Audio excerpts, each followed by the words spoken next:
Hello and welcome to Center for Ambition. Today we are going to discuss Iran crisis. Iran का जो हमारा 2-3 महीने नहीं 1 साल से करीब इशू में बना हुआ है, तो इसको हम पूरा समझने की कोशिश करेंगे। इसमें इंडिया का पॉइंट ऑफ व्यू क्या है, इंडिया को ईरान के साथ कैसे रिलेशन रखनी चाहिए। इसके अलावा हम समझेंगे यूएसए इसमें कैसे इंटरफेयर कर रहा है। लेकिन मेन पॉइंट ऑफ व्यू रहेगा हमारा आर्टिकल जो हमारा निकला था द हिंदू में, जो हमारे राजीव अग्रवाल हैं उन्होंने लिखा था। तो उनका कहने का मतलब यही है, पूरे आर्टिकल में वो लिख रहे हैं कि ईरान का 1979 से रिवॉल्यूशन शुरू हुआ था। वो फर्स्ट रिवॉल्यूशन कहा, लेकिन न्यू फेज आया रिवॉल्यूशन का, उसने कहा रिवॉल्यूशन सेकंड हुआ। तो हम समझेंगे रिवॉल्यूशन 1 क्या है, रिवॉल्यूशन 2.0 क्या है, और फिर बाद में कह रहे हैं कि इंडिया को कैसे रिलेशन बनाने चाहिए, balancing act for the India. India को कैसे बैलेंसिंग रिलेशन बनाने चाहिए जिससे हमारे ईरान के साथ बेटर रिलेशन बने रहें। तो ये हमारा आर्टिकल GS2 के लिहाज से बहुत इंपॉर्टेंट है। उसके अलावा पॉलिटिकल साइंस PSIR में ऐसे आर्टिकल आते हैं। अगर हम आते हैं तो revolution 2.02 Rajiv as per the Rajiv Agrawal हम लिख सकते हैं। अगर सी राजा मोहन ने आर्टिकल लिखा है तो वहाँ से हम लिख सकते हैं, स्कॉलर को कोट करके हमारा PSIR में यहाँ से अच्छा बन सकता है। तो मोटा मोटी अगर मैं बात करूँ तो वो ये कहना चाहते हैं आर्टिकल में कि जो 1979 से पहले ईरान में जो गवर्नमेंट थी, तो ईरान में जो गवर्नमेंट थी वहाँ के लोग उस गवर्नमेंट से परेशान थे।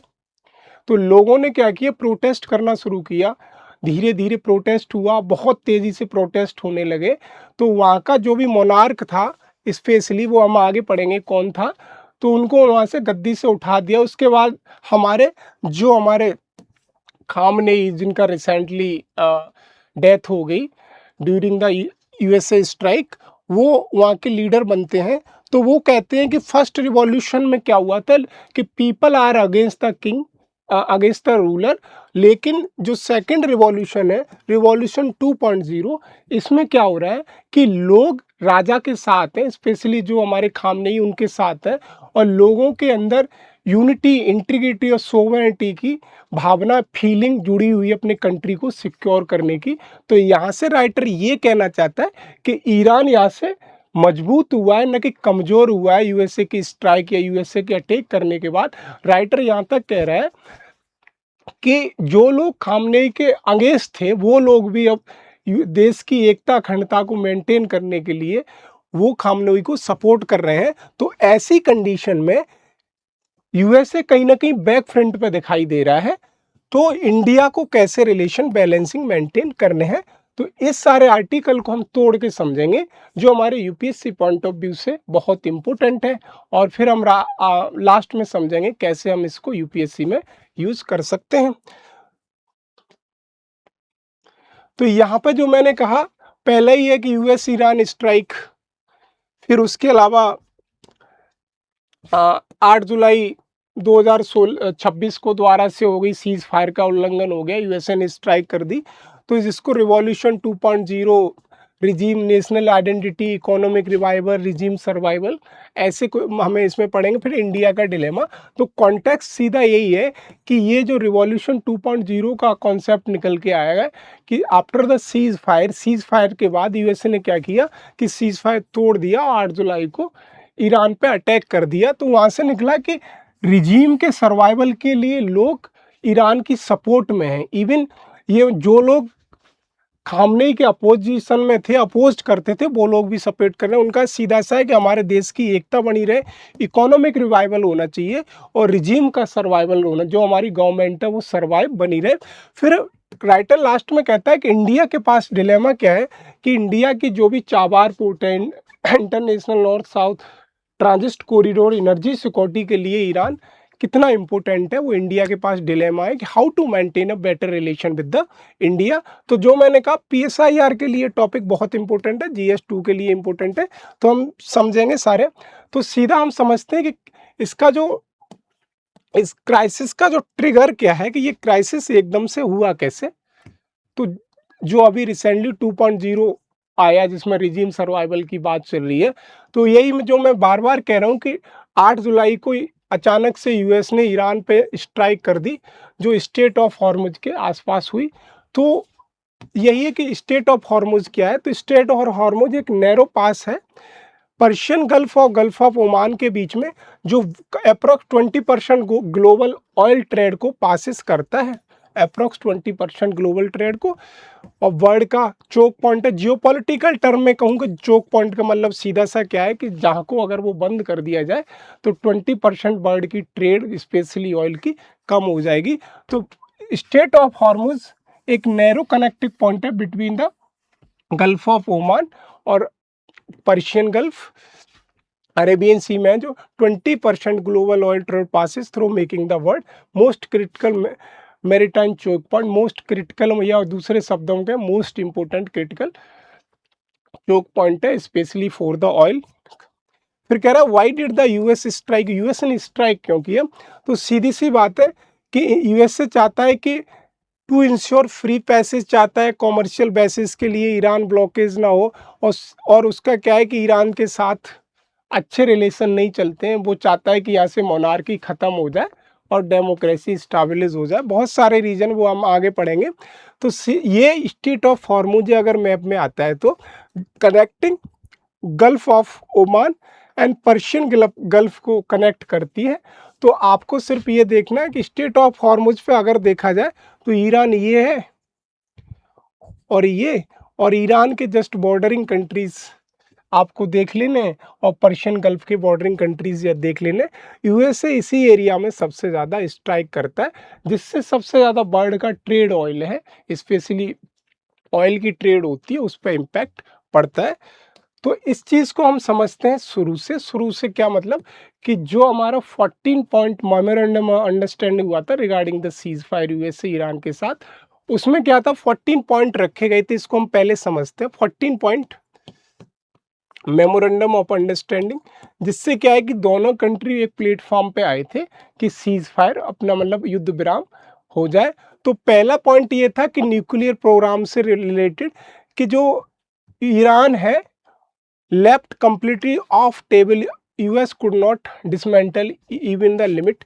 ईरान का जो न्यूक्लियर प्रोग्राम था जिस पर कोई भी प्रतिबंध नहीं लगाया गया, यूएसए की ऐसी कोई बात वहाँ पे नहीं चली जिससे ईरान का जो न्यूक्लियर प्रोग्राम था उस पर कोई प्रतिबंध नहीं लगाया गया। दूसरा राइटर कहता है बैलिस्टिक मिसाइल प्रोग्राम भी इवन उस पर भी कोई प्रतिबंध नहीं लगाया गया ईरान के पे। फिर कहता है sanction relief, international section to be is opening crude oil and natural gas export, और इतने ज़्यादा कोई भी मेमोरेंडम अंडरस्टैंडिंग में ईरान पर कोई भी सैंक्शन की भी बात नहीं हुई कि उस पर। फिर उसके ईरान के जो भी एसेट्स थे उनको फाइनेंशियल एसेट वापस करने पड़ेंगे, और strait of control Iran retain leverage monetise the strait of as a bargaining chip. सीधी सी बात है कि जो कंट्रोल रहेगी स्टेट ऑफ हॉर्मुज की ऑलरेडी वो किस पर रहेगी, ईरान पे एज ए बार्गेनिंग चिप। तो यहाँ से अगर जो 14 पॉइंट मेरे थे उनमें से जो मेन पॉइंट निकाले हैं मैंने, पहला पॉइंट है कि न्यूक्लियर प्रोग्राम पे भी कोई भी प्रतिबंध नहीं लाया गया यूक्रेन ईरान के पे। फिर बैलिस्टिक मिसाइल प्रोग्राम है उस पर भी कोई प्रतिबंध नहीं है। सैंक्शन रिलीफ, जो उस पर सैंक्शन लगाए थे यूएसए ने उन पर जो रिलीफ दिया कि आप आराम से एक्सपोर्ट कर सकते हो नेचुरल गैस और ऑयल। फिर कहता है जो उसके एसेट्स थे इनको जब्त कर लिया गया था ईरान के, वो भी वापस करेगा USA. Then state control, state control का मतलब कि मेन बार्गेनिंग पावर किसके पास रहेगी, ईरान के। तो जो मेमोरेंडम ऑफ अंडरस्टैंडिंग 14 पॉइंट जिसमें थे उनमें से जो मेन पॉइंट है, तो यहाँ से ये पता चल रहा है कि कहीं ना कहीं ये यूएसए बैक फ्रंट पे दिख रहा है। तो राइटर ये कहना चाहता है कि जो रिवॉल्यूशन 2.0 आया तो यूएसए को दिखाता है कि यूएसए ने मेमोरेंडम अंडरस्टैंडिंग जो साइन किया 14 पॉइंट, वो कहीं ना कहीं बैक फ्रंट पे यूएसए था, उसकी वजह से यूएसए ने बौखलाकर सीज फायर का उल्लंघन किया है। तो वहीं से हम चीज़ सारी समझेंगे, स्ट्रेटजिक असेसमेंट पूरा, मिसाइल ये सब। अब हम समझते हैं ईरान की थोड़ी सी हिस्ट्री कि जो कह रहा है कि फर्स्ट रिवॉल्यूशन 2.0 क्या है, इसे हम समझते हैं। पहले तो हमने ये समझा कि ईरान ने अटैक क्यों कर दिया। अचानक से सीज फायर का उल्लंघन। तो हमने यहाँ से सीधा सा समझा कि जितने मेमोरेंडम ऑफ अंडरस्टैंडिंग में 14 पॉइंट थे, तो वहाँ से कहीं ना कहीं यूएसए को रियलाइज़ हुआ कि मैं बैक फ्रंट पे हूँ और यहाँ से कहीं ना कहीं इम्पोर्टेंस ईरान को दी जा रही है। तो ये राइटर के अनुसार मेन कारण है किसका, सीज फायर उल्लंघन का, सीज फायर ब्रेक का, सीज फायर तोड़ने का। इसलिए ईरान ने दोबारा से 8 जुलाई 2026 को और स्टेट ऑफ हॉर्मुज पे अटैक कर दिया। अब हम समझते हैं ईरान की थोड़ा सा बैक हिस्ट्री। बैक हिस्ट्री ऐसे समझते हैं जिससे हम रिवॉल्यूशन के बारे में समझेंगे। शुरुआत में था, इनिशियल पीरियड में, शाह मोहम्मद रेजा पहलवी जो ईरान के राजा थे, जो वेस्टर्न कंट्रीज के प्रो थे, वेस्टर्न कंट्रीज के सपोर्टर थे। लेकिन उनके रिजीम में, उनके टाइम पे पॉलिटिकल रिप्रेशन, लोगों का बहुत ज़्यादा, economic hardship, suppression, Islamic culture identity पे बहुत ज़्यादा क्वेश्चन लगा हुआ था। सीधा था आर्टिकल ये कहना चाहता है कि शाह मोहम्मद रजा पहलवी के टाइम पे क्या था कि इस्लामिक बहुत डिग्रेड हो रहा था, लोगों के पॉलिटिकल रिप्रेशन, पॉलिटिकल राइट वगैरह थे, उनका उल्लंघन हो रहा था, इकोनॉमी बहुत ज़्यादा नेगेटिव जा रही थी और लोगों का इस्लामिक कल्चरल आइडेंटिटी पे भी क्वेश्चन मार्क लग रहा था। तो उनका जो रिजीम था उसके खिलाफ लोग अगेंस्ट थे, क्योंकि वो वेस्टर्न कंट्रीज़ के प्रो थे, वेस्टर्न कंट्रीज़ को सपोर्ट करते थे। कौन? पहलवी। तो वहाँ पे ये पहला रिवॉल्यूशन आया अगेंस्ट द पहलवी, उसे हम बोला रिवॉल्यूशन। 1979 में उन्हें उखाड़ फेंकने का। तो लोगों की भीड़ रोड पे उतरने लगी धीरे धीरे, यहाँ तक ये हुआ कि जो वहाँ के लीडर थे, खामनेई, आयतुल्ला खामनेई, वो बाहर रहते थे एज ए एक्साइल। वो लोगों के साथ मिले, उन्होंने 19 जनवरी 1979 में जो हमारे पहलवी थे वो देश छोड़ के भाग गए और फिर वो सत्ता सौंपी गई किसको? खामनेई को। और ये कहा जाता है कि जितने ज़्यादा लोग उनके फनल में थे या कहें उनके जो लास्ट राइट में थे, उससे ज़्यादा लोग उनके वेलकम में, जब वो पहली बार ईरान के किंग बनते हैं या पहली बार ईरान की सत्ता उनके हाथ में आती है, तो लोग उनका वेलकम करने पहुंचे। तो वहीं का ये पुराना फोटो जिसमें दिखाया जा रहा है कि इतने लोग वेलकम करने पहुंचे आयतुल्ला खामनेई का, जब वो पहली बार 1979 में as a ruler of Iran उभर के आए। ईरान मोनार्क कंट्रीज है, तो उन्होंने सबसे पहले क्या कहा कि ईरान को 1979 1 अप्रैल 1979 को ईरान को घोषित किया as a Islamic republic. As a Islamic republic उन्होंने ईरान को घोषित किया। और उनकी गवर्नमेंट का मेन जो काम था, वो काम क्या था कि ईरान को बेटर बनाना, ईरान की इकोनॉमी को बेटर बनाना और ईरान के लोगों की बात रखना और इस्लामिक रिवाइवल करना। तो इसीलिए आयतुल्ला खामनेई ने लोगों के दिलों में बहुत अच्छी जगह बना ली थी। वही कारण राइटर कहता है कि उसकी वजह से ही वहाँ पे लोग उन्हें सबसे ज़्यादा पसंद करते थे। फिर कहता है कि फर्स्ट रिवॉल्यूशन का अगर मैं देखूं, जो मैंने अभी समझा, वो कहता है 3 पिलर थे। क्या पिलर थे पहले रिवॉल्यूशन के?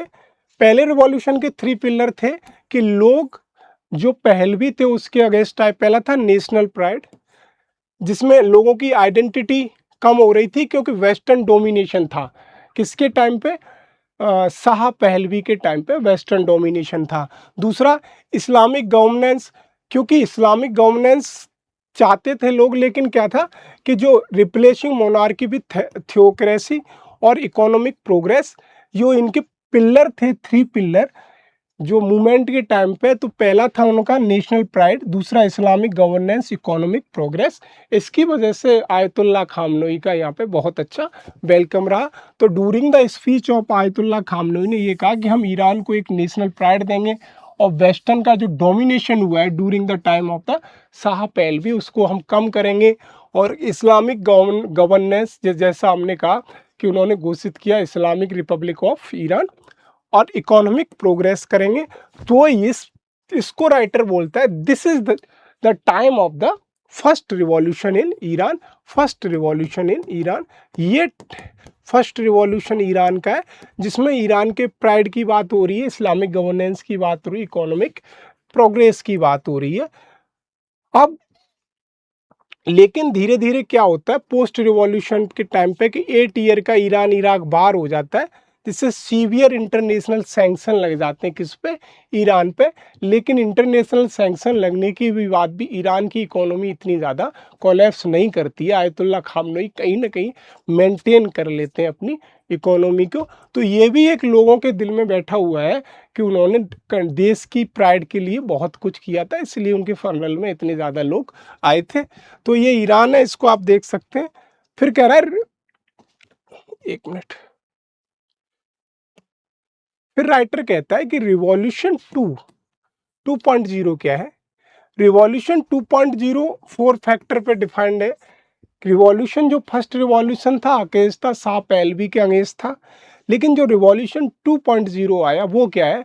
रिवॉल्यूशन 2.0 ये आया कि यूएस ने जो सैंक्शन लगाए थे, यूएस सिक्योरिटी अम्ब्रेला गल्फ रोकिन Gulf cooperation council of Iran is there now to alternative direct peace with the Iran. सीधा ये कह रहा है कि यूएस सिक्योरिटी ने बहुत ज़्यादा इंटरफेरेंस किया किसमें, ईरान में, और उसके अलावा बहुत ज़्यादा सैंक्शन लगाए, ईरान पे स्ट्राइक की, और ईरान में जो पीस थी उसको भी डिस्टेबलाइज करने की कोशिश की। फिर भी ईरान एक स्टेबल कंट्री बना रहा। और दूसरा national identity shift. National identity shift का मतलब कि जो लोग, मैं कह रहा हूँ, आयतुल्ला खामनोई का अपोजिशन करते थे, वो लोग भी एक तरीके से आयतुल्ला खामनोई का सपोर्ट करने लगे। रिवॉल्यूशन जैसे अटैक करने के बाद, यूएसए के बार बार अटैक करने में, क्यों? क्योंकि उनके दिमाग में एक नेशनल आइडेंटिटी गूंजने लगी कि हमारा अगर नेशन ही नहीं रहेगा, राष्ट्र ही नहीं रहेगा, तो हम कहाँ पे जाएंगे। तो ये कह रहे हैं कि 1970 बाय द रिलीजियस फर्स्ट, 1979 में जो रिवॉल्यूशन हुआ वहाँ का जो कॉन्सेप्ट था वहाँ पे रिलीजन फर्स्ट था, लेकिन 2026 में जो रिवॉल्यूशन हुआ वहाँ पे आया नेशन प्राइड फर्स्ट। तो that's why people are supporting the Ayatollah Khamenei, इसीलिए आयतुल्ला खामनोई को बहुत ज़्यादा सपोर्ट कर रहे हैं कि अब वो आयतुल्ला खामनोई की जगह उनके दिमाग में नेशन है कि नेशन इज सर्वाइवल, और नेशन की प्राइड बहुत ज़रूरी है, नेशनल आइडेंटिटी बहुत ज़रूरी है, और दूसरा नेशन की सिक्योरिटी बहुत ज़रूरी है, देन रिजीम सर्वाइवल। अब उनका कहना है कि अगर हमारे यहाँ कोई भी गवर्नमेंट परमानेंट नहीं रहेगी, या गवर्नमेंट, या मान लीजिए कोई भी पॉलिटिशियन आएगा, या वो परमानेंट नहीं रहेगा, तो हमारी जो इकोनॉमी है, हमारा जो लोगों की सिक्योरिटी, उसे कौन मेंटेन करेगा। तो रिवॉल्यूशन 2.0 का एम यही है कि हमारे यहाँ का जो रिजीम है वो भी सर्वाइवल रहना चाहिए। हमारे यहाँ का मतलब ईरान का रिजीम शैल बी फ्लोरिश और survival for a long time के लिए रहना चाहिए। तो जैसे डिस्पाइट अ सैंक्शन, यूएसए ने सैंक्शन लगाया 1.5 रियाल का, दिसंबर में लगाया, प्रोटेस्ट, खामनोई असैसिनेशन, ये बहुत सारी चीज़ें की, तो फिर भी एक रिजीम सर्वाइवल बना हुआ है किसका, ईरान का। तो यहाँ से एक चीज़ देखने को मिल रही है कि लोगों की जो फीलिंग्स हैं ईरान के प्रति, या नेशनल आइडेंटिटी मेंटेन करने की बहुत ज़्यादा स्ट्रेंथन हो रही हैं।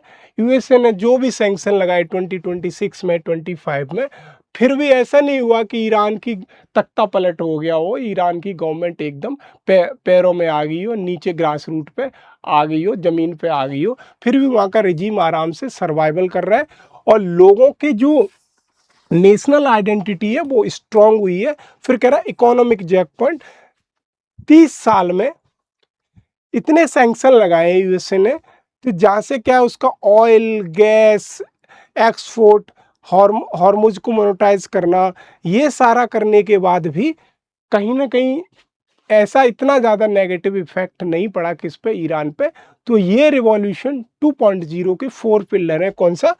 कि यूएसए के इतना ज़्यादा स्ट्राइक करने पे, या इतना ज़्यादा बार करने पे ईरान पे कोई ज़्यादा फर्क नहीं पड़ा है। जो हमने पहले देखा कि वहाँ का जो सिक्योरिटी आर्किटेक्चर है, आराम से लोगों को सिक्योरिटी दे रहे हैं, लोग अपने घर में सुरक्षित हैं। दूसरा नेशनल आइडेंटिटी, मैंने कहा इतना अटैक होने के बाद, इतनी बॉम्बार्डी होने के बाद, वहाँ पे लोगों के अंदर एक आई है नेशनल फीलिंग, या राष्ट्रता की फीलिंग, नेशनल आइडेंटिटी की शिफ्ट हुई है। दूसरा रिजीम सर्वाइवल, इतना सैंक्शन लगाने के बाद, ऑयल का सैंक्शन लगाने के बाद, न्यूक्लियर सैंक्शन लगाने के बाद, इवन काटसा के अंदर भी सैंक्शन लगाए गए थे, फिर भी वहाँ का रिजीम काम कर रहा है। इवन खामनेई की डेथ के बाद भी उन्होंने कैसे मेंटेन किया है। तो इकोनॉमिक जैक पॉइंट है, उनकी इकोनॉमी भी ऑयल पे सैंक्शन लगाने के बाद, फर्टिलाइजर, इन सब पे, हॉर्मोज पे, वहाँ की इकोनॉमी भी ठीक ठाक सर्वाइवल कर रही है, ये स्कॉलर ये कहता है। तो दिस स्कॉलर ने ये सारे पिलर बताए कि उनके रिवॉल्यूशन 2.0 है, कि पहला रिवॉल्यूशन था अगेंस्ट द रिलीजन, अब रिवॉल्यूशन है अगेंस्ट द सिक्योरिटी आर्किटेक्चर को स्ट्रेंथन, नेशनल आइडेंटिटी शिफ्ट और regime survival, economic jack point. तो यहाँ से कहीं ना कहीं यूएसए को लग रहा है कि हमारी हार का एक क्वेश्चन मार्क है, हमारे पर ही क्वेश्चन मार्क है, कि ईरान को यूएसए दिखाना चाह रहा था, लेकिन कहीं ना कहीं यूएसए ईरान स्ट्रेंथन या मजबूत दिखाई दे रहा है। तो यही कारण हो सकता है एज पर द राइटर कि उसने सीज फायर तोड़ दिया हो और 8 जुलाई को अटैक कर दिया हो। अब राइटर कहता है कि इन सारी बातों का तो मुझे नहीं पता, लेकिन इंडिया को क्या करना चाहिए।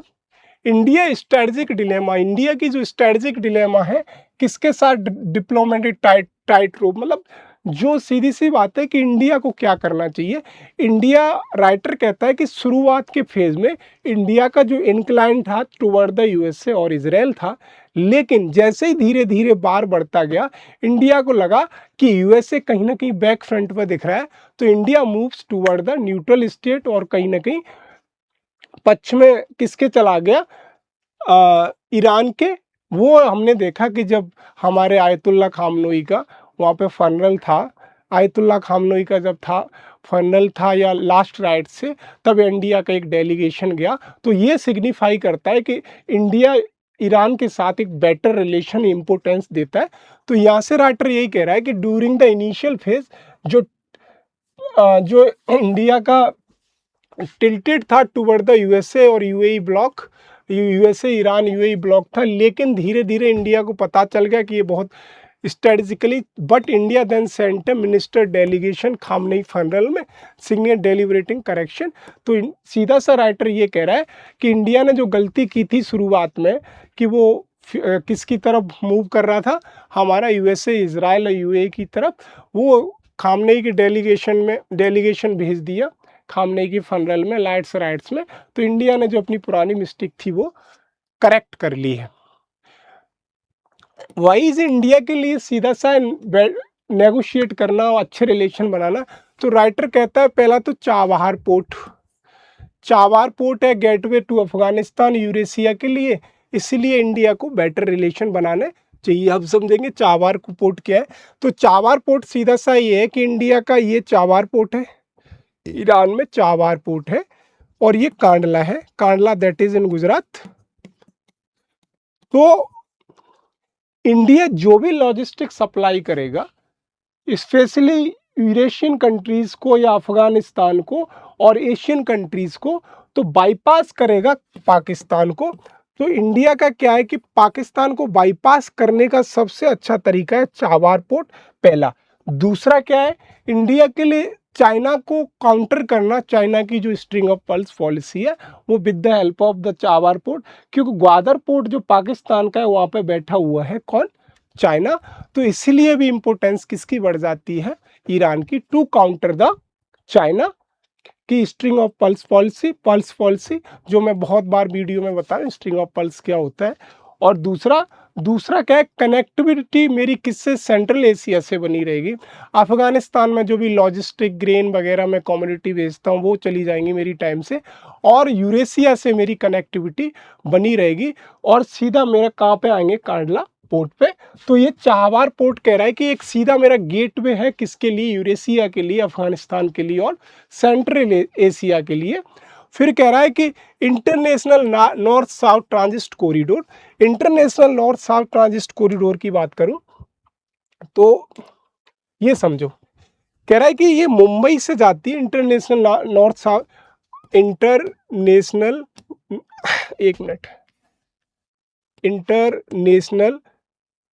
नॉर्थ साउथ ट्रांजिट कॉरिडोर ये है। तो इसका सीधा सा मतलब है कि इंडिया की कनेक्टिविटी बनाती है, मुंबई से जाएगी ये सीधा अरेबियन सी से होते हुए, ये हमारा रेड सी से होते हुए, सुएज कैनाल, मेडिटेरियन सी से होते हुए, बे ऑफ बंगाल से, वो हम कह रहे बे ऑफ बिस्के से सीधा होते हुए मॉस्को, और यहाँ एक पोर्ट है सेंट पीटर्सबर्ग, ये लिखा है मॉस्को लाएगी। ये हमारा रेल रूट है, ये हमारा मैरीटाइम रूट है। तो ये कनेक्टिविटी मेरी पूरी central Asia including the Eurasia से बनी रहेगी। तो ये क्या है, ये सीधा मेरा यूरेशिया के लिए भी एक गेटवे है, किसका, इंडिया के लिए। कौन, international north south transit corridor. तो राइटर ये कहना चाहता है कि अगर इंडिया के रिलेशन बेटर बने रहेंगे किससे, हमारे ईरान से, तो हमारा जो इंटरनेशनल नॉर्थ साउथ कॉरिडोर है उस पर भी हम इंडिया बेटर कर पाएगा, और इंडिया के गेटवे बना रहेगा किसके लिए, यूरेशिया के लिए। तो इंटरनेट जैसे मुंबई से रूस जाएगी, यूरोप जाएगी, ईरान जाएगी, और जियोग्राफिकल सेंटर। तो इससे क्या है कि इंडिया की लॉजिस्टिक कनेक्टिविटी बढ़ेगी, लॉजिस्टिक कॉस्ट कम हो जाएगी, और कहते टाइम भी कम हो जाएगा, और बाईपास कर पाएगी किसको, पाकिस्तान को। तो चाबार पोर्ट की इंपोर्टेंस और नॉर्थ साउथ ट्रांजिट कोड की इंपोर्टेंट भी बहुत क्रूशियल है इंडिया के लिए। एनर्जी सिक्योरिटी के लिए कह रहा है, एनर्जी सिक्योरिटी के लिए सबको पता है कि ईरान से हम क्रूड ऑयल लेते हैं, तो एनर्जी सिक्योरिटी के लिए मेजर इंपोर्टेंस है किसकी, ईरान की। फिर कह रहा है इंडिया पॉलिसी फ्रेमवर्क। इंडिया का पॉलिसी फ्रेमवर्क क्या है, इंडिया का सीधा सा है multi alignment not an non alignment. सीधा है कि इंडिया मल्टी अलाइनमेंट करेगा, किसी भी एक कंट्री के साथ अलाई नहीं है इंडिया, मल्टी अलाइनमेंट रहेगा to make a better relation with the all the countries. इसको हम बोलते हैं डीहाइपेनेशन पॉलिसी, अगर आईआर की भाषा में करें हम। अब यहाँ पे हम लिख सकते हैं dehyphen, to maintaining the better relation between the country. दो या दो से ज़्यादा कंट्रीज के बीच में हम आपस में अच्छे रिलेशन बनाना चाहते हैं, चाहे वो आपस में दुश्मन क्यों ना कंट्रीज हो, हमें उनके साथ बेटर रिलेशन बनाने। This process is called as the dehyphenation policy. और स्ट्रेटजिक ऑटोनॉमी को भी बढ़ावा मिलेगा इंडिया को। तो ये सारी इंडिया की डिलेमा है, और to maintain a better relation. यहाँ से सीधा इंडिया देखो पाकिस्तान को बाईपास कर रहा है ईरान में। और दूसरा ये भी है इंडिया की स्ट्रेटजिक, वो हम आगे पढ़ेंगे। स्ट्रैटेजिक जो लोकेशन है ईरान की इंडिया के लिए बहुत इंपॉर्टेंट है, अफगानिस्तान में पीस लाने के लिए और पाकिस्तान को काउंटर करने के लिए, ये भी बहुत इंपॉर्टेंस है। अब हम जो हमारा मेंस का जो मेन चीज है उसे हम देखते हैं। इंडिया का ट्रेड अगर देखा जाए, ये हमने एक्स्ट्रा लेने की कोशिश की है। इंडिया का trade with the Iran official website government of India की वेबसाइट से लिया हुआ है। तो सीधा सा है कि इंडिया का ट्रेड जब से बाहर हुआ है 2024-25 में हमारा 883 यूएस मिलियन डॉलर था, अब हमारा 700 कुछ रह गया, 0.1% का कम हुआ है। और ये हमारा इम्पोर्ट है। तो यहाँ से हमें देखने को मिल रहा है कि हमारा 24-25 में कितना था, 25-26 में इतना कम रह गया। और हमारा जो इम्पोर्ट हुआ है वो तो बहुत ही कम हो गया, 11% के आसपास। तो यहाँ से हमें दिख रहा है कि हम यूएसए, ईरान, इजराइल के बाहर से इंडिया की जो ट्रेड है उस पर कितना इम्पैक्ट पड़ा है। तो अगर मेंस में क्वेश्चन आता है तो आप सीधा सा यहाँ से लिख सकते हैं कि इंडिया का इंपोर्ट कितना कम हुआ है, अप्रॉक्स 11%, और एक्सपोर्ट कितना 6.611 याद रखना, एक्सपोर्ट 6% और इंपोर्ट 11% रखना। ये डाटा इतना ज़्यादा इम्पोर्टेंट है नहीं, सिर्फ आपको कम या ज़्यादा याद रखना। अब हम मेन जो क्वेश्चन है हमारा कि सिग्निफिकेंस क्या है किसके, ईरान के। What is the significance of the Iran for the India, India के लिए ईरान की इम्पोर्टेंस क्या है, ये हमारा मेंस का सीधा सीधा क्वेश्चन है। और यहाँ से सीधे सीधे क्वेश्चन यहाँ से लिख सकते हैं। आर्टिकल हमने डिस्कस कर लिया, आर्टिकल में जो बताया गया था कि रिवॉल्यूशन 1 क्या है, रिवॉल्यूशन 2.0 क्या है। लेकिन हमारा मेन काम है कि आर्टिकल से कैसे हम क्वेश्चन को निकालें कि हमारा मेंस का क्वेश्चन बने। तो जो मैंने कहा कि एनर्जी सिक्योरिटी के लिहाज से भी इम्पोर्टेंट है ईरान इंडिया के लिए, जहां हम क्रूड ऑयल लेते हैं, पेट्रोकेमिकल लेते हैं, और एनर्जी सिक्योरिटी के लिए लेते हैं। एनर्जी सिक्योरिटी, क्रूड ऑयल की बात हो रही है, एनर्जी पॉइंट ऑफ व्यू से है। देन गेटवे टू यूरेशिया, ये हमने डिस्कस कर लिया, जिसमें चाबार पोर्ट किया हमने, और हमने क्या कहा, और इसके अलावा हमने international north south international north south transit corridor को भी डिस्कस किया। देन रीजनल स्टेबिलिटी, जैसा मैंने कहा रीजनल स्टेबिलिटी का सीधा सा मतलब है कि ईरान के साथ हमारे बेटर रिलेशन रहेंगे तो अफगानिस्तान में रीजनल स्टेबिलिटी रहेगी और पाकिस्तान को हम अपने कब्जे में आराम से काउंटर कर पाएंगे। हिस्टोरिकल एंड कल्चरल टाइज भी हमारे सिग्निफिकेंस है, जैसे पर्शियन लैंग्वेज, पर्शियन स्क्रिप्ट, अगर हम कल्चर में जाएं तो पर्शियन है, स्ट्रॉन्ग सिविलाइजेशन है, हमारा कल्चरल एक्सचेंज है, इन्फ्लुएंस, जैसे पर्शियन लैंग्वेज एग्जाम्पल हम सीधा सीधा लिख सकते हैं। इसके अलावा हम सिया सुन्नी का एग्जाम्पल लिख सकते हैं कि ईरान इज जो कंट्री है उसमें Siya majority, Iran is a Siya majority country, India में भी सिया रहते हैं। तो यहाँ से क्या है, पीपल टू पीपल कनेक्शन भी है और पीपल टू पीपल बॉन्डिंग भी है। तो वही आगे पीपल टू पीपल रिलेशन, जैसे मैंने कहा सिया कम्युनिटी और जोरथियन पारसी कम्युनिटी, तो ये हमारे सिग्निफिकेंस है। तो यहाँ से 4 से 5 पॉइंट याद आ गए हमें, तो विद एग्जाम्पल आगे लिख पाएंगे और क्वेश्चन हमारा अच्छा बन जाएगा। अब देखते हैं कि एरिया हमारे कॉपरेशन क्या है ईरान के साथ, हमने कहाँ कहाँ कॉपरेशन किया है। चाबार पोर्ट पे हम काम कर रहे हैं, although Chabahar port still is not complete, लेकिन हम काम कर रहे हैं। इंटरनेशनल नॉर्थ साउथ कॉरिडोर जो मैंने कहा, इससे जो मैं बार बार कह रहा हूँ, 40% ट्रांसपोर्ट और 30% मेरा करीब ट्रांजिट टाइम भी या ट्रांसपोर्ट कॉस्ट और 30% मेरा टाइम का कम लगेगा। कहाँ पे, किसी भी कंट्री, स्पेशली यूरेशियन कंट्रीज में जाने के लिए। तो एनर्जी पार्टनरशिप में हमने किया, LNG, natural gas, crude oil में पार्टनरशिप की है। देन ट्रेड एंड इकोनॉमिक में जैसे rice, T, pharmaceutical, engineering goods हम वहाँ पे भेजते हैं। भेजने का मतलब सीधा सा हो गया, हम इंपोर्ट करते हैं, एक्सपोर्ट करते हैं, सॉरी एक्सपोर्ट करते हैं। और कुछ प्लेटफॉर्म है जैसे नॉन अलाइनमेंट मूवमेंट और एससीओ प्लेटफॉर्म पे, जहाँ पे दोनों एक मल्टीलैटरल फोरम पे मिलते हैं। Then people to people ties, ये सारे हमारे क्या है कि हमारे ईरान के साथ कॉपरेशन है। अगर ये कॉपरेशन बेटर हो जाते हैं तो ईरान के साथ हमारे रिलेशन बहुत अच्छे हो जाएंगे। लेकिन कुछ चैलेंजेस हैं to maintain a better relation with the Iran. पहला चैलेंजेस यही है, ऑयल इंपोर्ट हॉल्ट। यूएसए ने जो काटसा सैंक्शन लगा दिया, बार बार ईरान पे सैंक्शन लगाता है, तो हमने हमारा ऑयल का इंपोर्ट कितना 6% से कम हो गया, ट्रेड भी कम हो गई। तो ये कि जैसे ही हम वहाँ से कोई यूएसए बैन लगाता है तो हम वहाँ से तेल लेना या अपनी ट्रेड कम कर देते हैं, तो ये भी एक नेगेटिव इम्पैक्ट पड़ता है relation between the Iran and USA. और जैसे डिलेड इन एग्जीक्यूशन, हमारे जो भी प्रोजेक्ट चलते हैं, चाबार पोर्ट हो गया या नॉर्थ साउथ ट्रांजिट कॉरिडोर हो गया, ये बहुत डिलेड है, स्टिल आर नॉट कंप्लीट नहीं है। और ये कि इंडिया ने क्या किया, रेल लिंक जो हमारा Chabahar Zahedan rail link project था, उसमें ड्यू टू द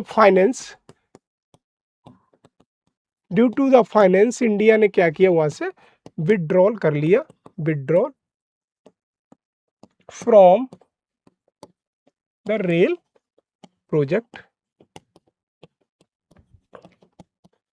तो ये भी क्या है कि इंडिया ने जो कमिटमेंट किया था हम एक फाइनेंस देंगे, तो इंडिया को लगा ये फाइनेंस ज़्यादा है, तो इंडिया ने पहले प्रॉमिस कर दिया, बाद में उससे विड्रॉल कर लिया। और ऊपर साथ सीधी सी बात है, यूएसए का प्रेशर पड़ा था इंडिया पे यहाँ पे, लेकिन हमें एग्जाम में यूएसए का प्रेशर नहीं लिखना है, तो हम यहाँ से सीधा से लिख सकते इंडिया ने अपने कंसर्न देखते हुए विड्रॉल कर लिया। तो ये भी एक हमारे चैलेंज, जियोपॉलिटिकल राइवलरीज होते हैं जैसे, उसमें आपस में ही चलते रहते हैं।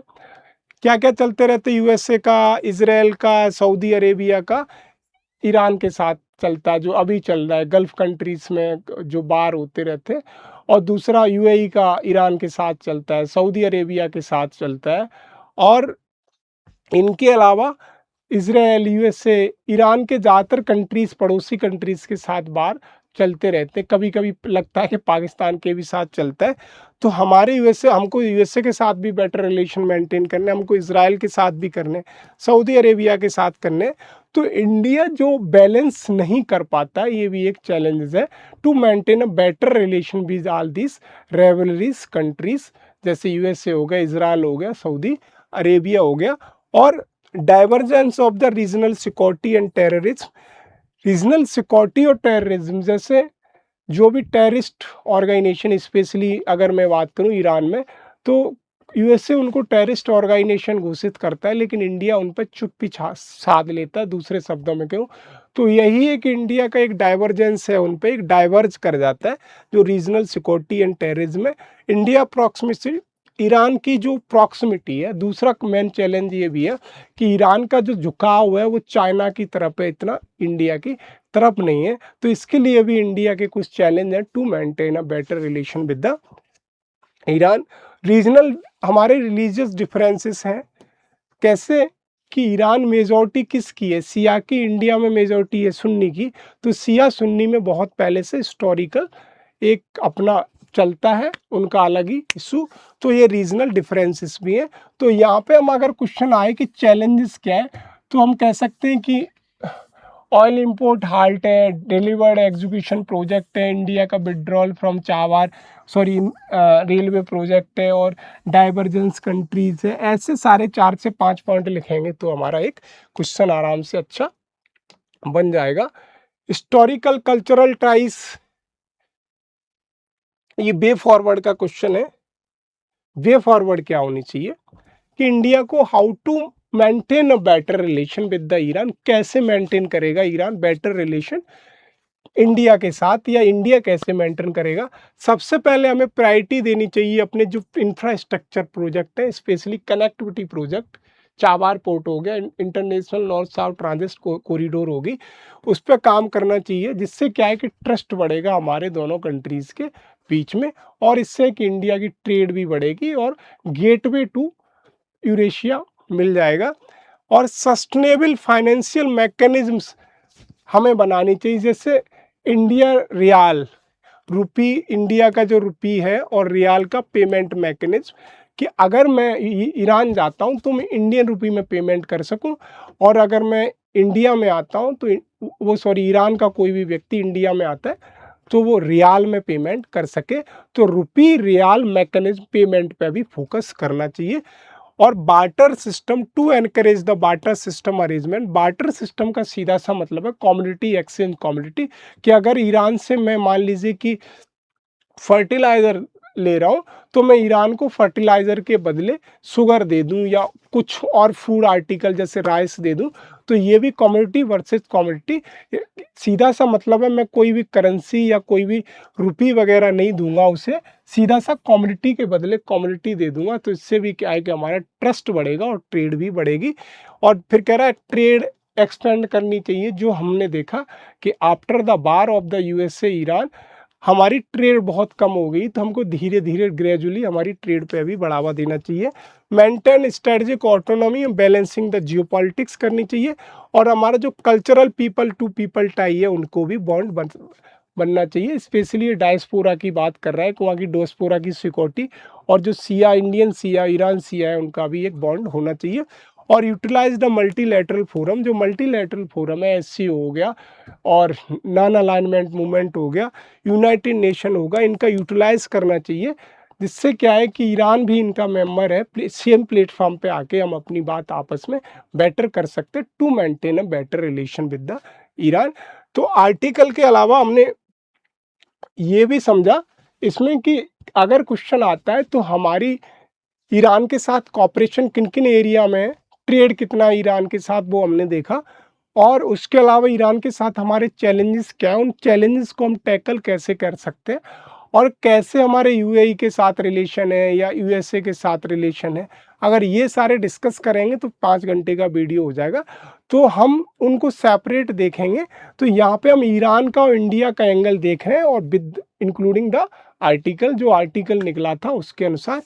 एक क्वेश्चन जो आया है 2017 का क्वेश्चन है, पूछा हुआ क्वेश्चन है, पीटी में पूछा था कि भारत के लिए चावार बंदरगाह, चावार पोर्ट विकास का क्या महत्व, what is the importance of developing Chabahar port for India. India के लिए चावार पोर्ट की, अगर देखो आपने अगर नहीं पढ़ा है क्वेश्चन, नहीं पता है चावार पोर्ट के बारे में, फिर भी आप सोच सकते हो।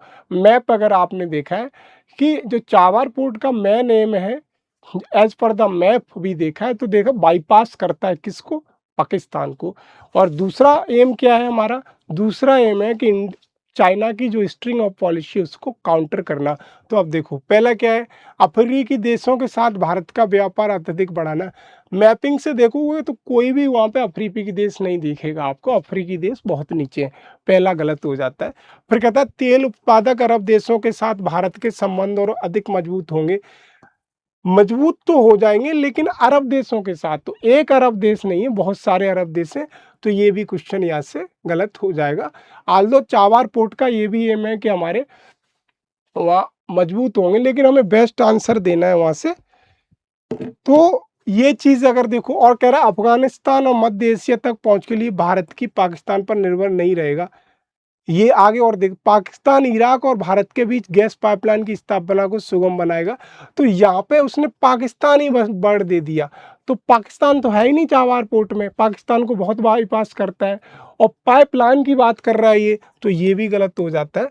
तो अगर सोचोगे, कॉमन सेंस अगर लगाओगे, तो आपके दिमाग में दो तो आपने ऐसे ही गलत कर दिए। अगर आपको पता है तो सीधा साफ सी मार के चले आओगे, नहीं पता है तो आप सोचो कि चाबार पोर्ट का मेन एम क्या था, कि पाकिस्तान पर निर्भर नहीं रहना, सीधा पाकिस्तान को बाईपास करना, और तेल उत्पादक अरब देशों के साथ भारत के संबंध और अधिक मजबूत होंगे। ये तो सेकेंडरी थर्ड नंबर पे आएगा कि मजबूत होंगे उसके साथ। पहली हमारी प्रायोरिटी बेस्ट ऑप्शन सी है। वही इंग्लिश में कह रहा है कि what is the importance of the Chabahar port for India. India trade, Africa देखा वहीं गलत हो गया, चाबार पोर्ट की कोई कनेक्टिविटी नहीं है अफ्रीकन कंट्रीज से, अफ्रीकन बहुत नीचे रह जाते हैं। फिर कहता है India relation with oil producing Arab countries will be strengthen. कहीं तक सही है लेकिन थोड़ी देर के लिए मैं वही। फिर कहता है India will not depend on Pakistan access to Afghanistan central Asia. Word central Asia Afghanistan बिल्कुल सही है। एसिस की बात कर रहा है, बिल्कुल सही है। पाकिस्तान पे डिपेंडेंसी नहीं रहेगी, बिल्कुल सही है। फिर कह रहा है Pakistan will facilitate and protect the installation of gas pipeline between. Pakistan word यहाँ पे लग गया, हम पाकिस्तान के बारे में तो सब काउंटर करने के लिए सोच रहे हैं। तो इनमें से अगर देखोगे तो जाहिर सी बात है सी ऑप्शन आएगा। वो रिलेशन हमारे बाद में मजबूत होंगे। पहला हमारा जो मेन एम था, बार बार जो गवर्नमेंट कह रही थी कि हमारा जो मेन एम है किसका, चाबार पोर्ट का, तो बाईपास करना किसको, ये बाईपास किसको कर रहे हैं, बाईपास पाकिस्तान को। ये देखो पाकिस्तान को बाईपास कर रहे हैं हम यहाँ से सीधा सा, कि ये हमारा कांडला है और ये चाबार है, यहाँ पे चाबार है और ये ग्वादर पोर्ट है। तो यहाँ से पहला देखो, इसका पहला अगर देखा है तो यहां से पहला है कि टू बाईपास, बाईपास पाकिस्तान। पहला अगर देखा जाए यहां से बाईपास को पाकिस्तान को बाईपास करना एम है किसका, चाबार पोर्ट का। दूसरा क्या है, दूसरा है टू काउंटर चाइना।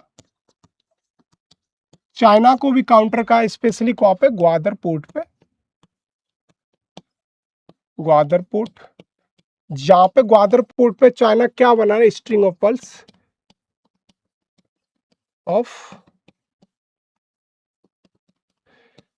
और लास्ट में तो ट्रेड तो हमारा बढ़ेगा ही, टू इनहांस द ट्रेड,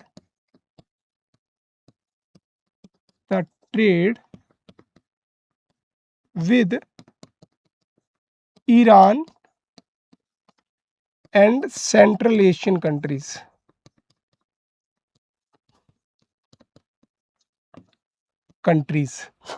तो इसमें से अगर बेस्ट ऑप्शन पूछूं तो आप क्या आंसर देंगे, बेस्ट ऑप्शन यही है। अगर ऐसे भी ऑप्शन अगर आ जाए आपके सामने, तो पहली प्रायोरिटी हमने किसको दी, बाईपास करना किसको, पाकिस्तान को। कि जाहिर सी बात है अगर कोई भी हमारी पाकिस्तान के साथ अच्छे रिलेशन नहीं है तो पाकिस्तान अपने हिसाब से कुछ भी काम करेगा।